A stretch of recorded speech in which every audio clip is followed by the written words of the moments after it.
Hello friends, ओम श्री गणेशाय नमः। ओम नमः शिवाय।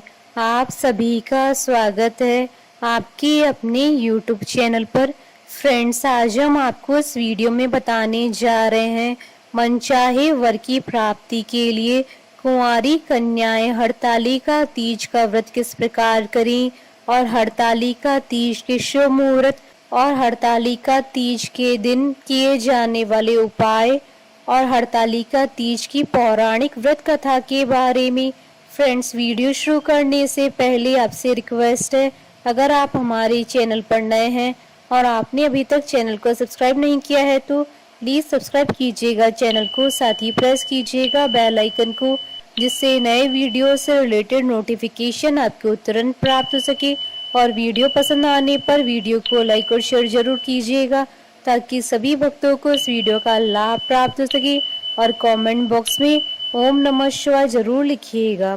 हरतालिका तीज का व्रत सुहागिन स्त्रियों के लिए बहुत मायने रखता है, लेकिन अच्छे वर की कामना के लिए यह व्रत कुंवारी लड़कियां भी करती है।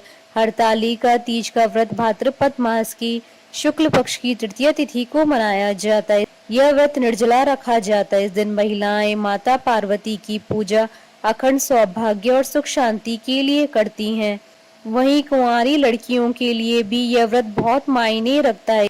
इस दिन कुंवारी लड़कियां व्रत रखकर अच्छे और मनचाहे वर की कामना करती हैं। फ्रेंड्स, अब आइए जानते हैं कुंवारी लड़कियां हरतालिका तीज व्रत किस प्रकार करें। प्रातः काल में उठकर स्नान आदि करने के बाद स्वच्छ कपड़े पहने, इसके बाद शुभ मुहूर्त के समय हाथ में जल लेकर व्रत का संकल्प करने के बाद पूजा आरंभ करें। इस दिन माता पार्वती भगवान शिव के साथ उनके पुत्र गणेश जी की भी पूजा की जाती है। माता पार्वती शिव जी और गणेश जी की बालू की प्रतिमाएं बनाएं और एक चौकी पर स्थापित करें, साथ ही कलश स्थापित करें। इसके बाद तिलक करें। माता पार्वती को अक्षत, चुनरी, फूल, फल, धूप, दीप आदि अर्पित करें। शिव जी को सफेद चंदन, बिल्वपत्र, भांग, धतूरा आदि अर्पित करें। भगवान शिव को सफेद फूल अर्पित करने चाहिए। भगवान शिव की पूजा करते समय ओम नमः शिवाय मंत्र का जाप करें। उसके बाद शिव पार्वती गणेश जी को भोग लगाएं। माँ पार्वती का पूजन करते समय ओम उमाय नमः मंत्र का जाप करें और अच्छे वर की कामना करें। फ्रेंड्स, अब आइए जानते हैं हरतालिका तीज की शुभ मुहूर्त के बारे में। हिंदू पंचांग के अनुसार इस बार हरतालिका तीज 30 अगस्त 2022 मंगलवार के दिन है। भाद्रपद शुक्ल तृतीय तिथि प्रारंभ होगी 29 अगस्त 2022 को दोपहर 3:20 पर और भाद्रपद शुक्ल तृतीय तिथि का समापन होगा 30 अगस्त 2022 को दोपहर 3:33 पर।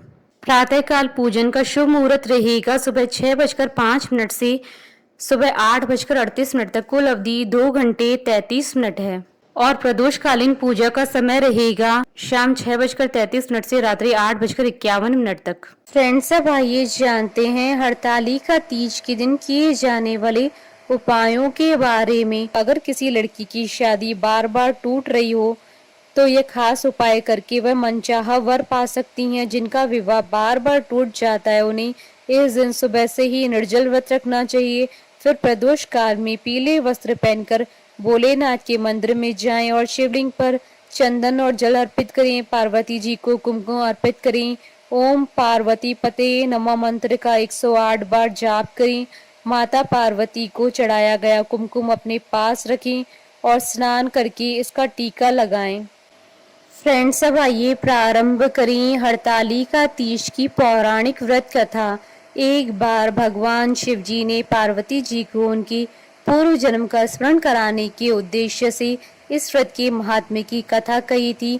श्री भोले शंकर बोले, हे गौरी, पर्वतराज हिमालय पर स्थित गंगा के तट पर तुमने अपनी बाल्यावस्था में 12 वर्षों तक अधोमुखी होकर घोर तप किया था। इतनी अवधि में तुमने अन्न न खाकर पेड़ों के सूखे पत्ते चबाकर व्यतीत किए। माघ की विकराल शीतलता में तुमने निरंतर जल में प्रवेश करके तप किया। वैशाख की जला देने वाली गर्मी में तुमने पंचाग्नि से शरीर को तपाया। श्रावण की मूसलाधार वर्षा में खुले आसमान के नीचे बिना अन्न जल ग्रहण किए समय व्यतीत किया। तुम्हारे पिता तुम्हारी कष्ट साध्य तपस्या को देखकर बड़े दुखी होते थे, उन्हें बड़ा क्लेश होता था। तब एक दिन तुम्हारी तपस्या तथा पिता की कलेश को देखकर नारद जी तुम्हारे घर पधारे। तुम्हारे पिता ने हृदय से अतिथि सत्कार करके उनके आने का कारण पूछा। नारद जी ने कहा, गिरिराज, मैं भगवान विष्णु के भेजने पर यहाँ उपस्थित हुआ हूँ। आपकी कन्या ने बड़ा कठोर तप किया है, इससे प्रसन्न होकर वे आपकी सुपुत्री से विवाह करना चाहते हैं। संदर्भ में आपकी राय जानना चाहता हूँ। नारद जी की बात सुनकर गिरिराज गदगद हो उठे। उनके तो जैसे सारे कलेश ही दूर हो गए। प्रसन्नचित होकर वे बोले, श्रीमान, यदि स्वयं विष्णु मेरी कन्या का वरण करना चाहते हैं तो भला मुझे क्या आपत्ति हो सकती है। वे तो साक्षात ब्रह्म है। हे महर्षि, यह तो हर पिता की इच्छा होती है कि उसकी पुत्री सुख संपदा से युक्त पति के घर की लक्ष्मी बने। पिता की सार्थकता इसी में है कि पति के घर जाकर उसकी पुत्री पिता के घर से अधिक सुखी रहे। तुम्हारे पिता की स्वीकृति पाकर नारद जी विष्णु जी के पास गए और उनसे तुम्हारे ब्याह के निश्चित होने का समाचार सुनाया। मगर इस विवाह के संबंध की बात जब तुम्हारे कान में पड़ी तो तुम्हारे दुख का ठिकाना ना रहा। तुम्हारी एक सखी ने तुम्हारी इस मानसिक दशा को समझ लिया और उसने तुमसे उस विक्षिप्तता का कारण जानना चाहा। तब तुमने बताया, मैंने सच्चे हृदय से भगवान शिव शंकर का वरण किया है, किंतु मेरे पिता ने मेरा विवाह विष्णु जी के साथ निश्चित कर दिया है। मैं विचित्र धर्म संकट में हूँ, अब क्या करूँ। प्राण छोड़ देने के अतिरिक्त अब कोई भी उपाय शेष नहीं बचा है। तुम्हारी सखी बड़ी ही समझदार और सूझबूझ वाली थी। उसने कहा, सखी, प्राण त्यागने का इसमें कारण ही क्या है। संकट के मौके पर धैर्य से काम लेना चाहिए। नारी के जीवन की सार्थकता इसी में है कि पति रूप में हृदय से जिसे एक बार स्वीकार कर लिया, जीवन पर्यंत उसे ही निर्वाह करे। सच्ची आस्था और एक निष्ठा के समक्ष तो ईश्वर को भी समर्पण करना पड़ता है। मैं तुम्हें घनघोर जंगल में ले चलती हूँ, जो साधना स्थली भी हो और जहाँ तुम्हारे पिता तुम्हें खोज भी ना पाए।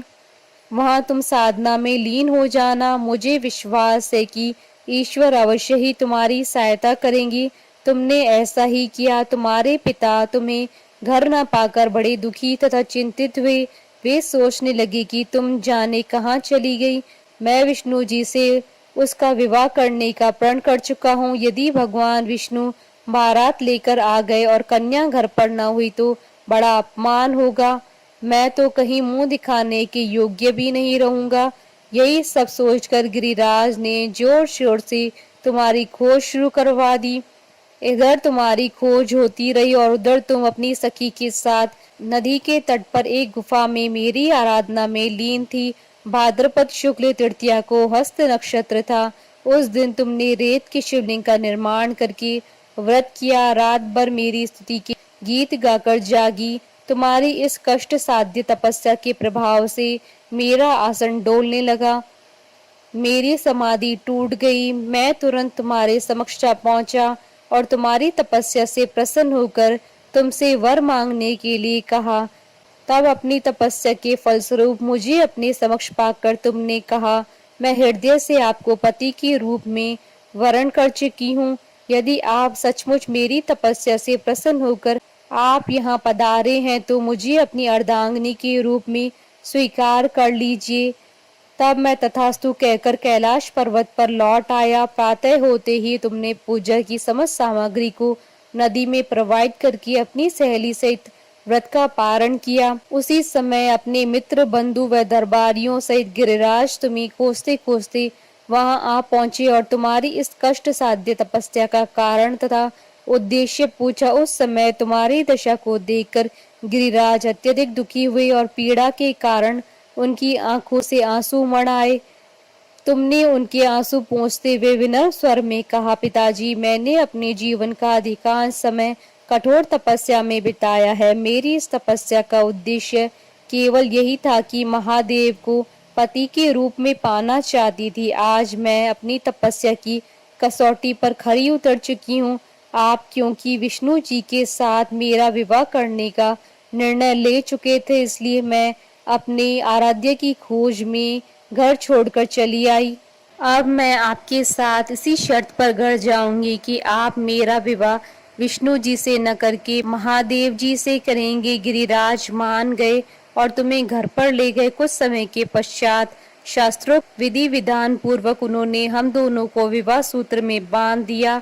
हे पार्वती, भाद्रपद की शुक्ल तृतीया को तुमने मेरी आराधना करके जो व्रत किया था, उसी के फलस्वरूप मेरा तुमसे विवाह हो सका। भगवान शिव ने आगे कहा, हे पार्वती, भाद्रपद की शुक्ल तृतीया को तुमने मेरी आराधना करके जो व्रत किया, उसी की परिणाम स्वरूप हम दोनों का विवाह संभव हो सका। इस व्रत का महत्व यह है कि मैं इस व्रत को पूर्ण निष्ठा से करने वाली प्रत्येक स्त्री को मनोवांछित फल देता हूँ। भगवान शिव ने पार्वती जी से कहा, इस व्रत को जो भी स्त्री पूर्ण श्रद्धा से करेगी, उसे तुम्हारी तरह अचल सुहाग प्राप्त होगा।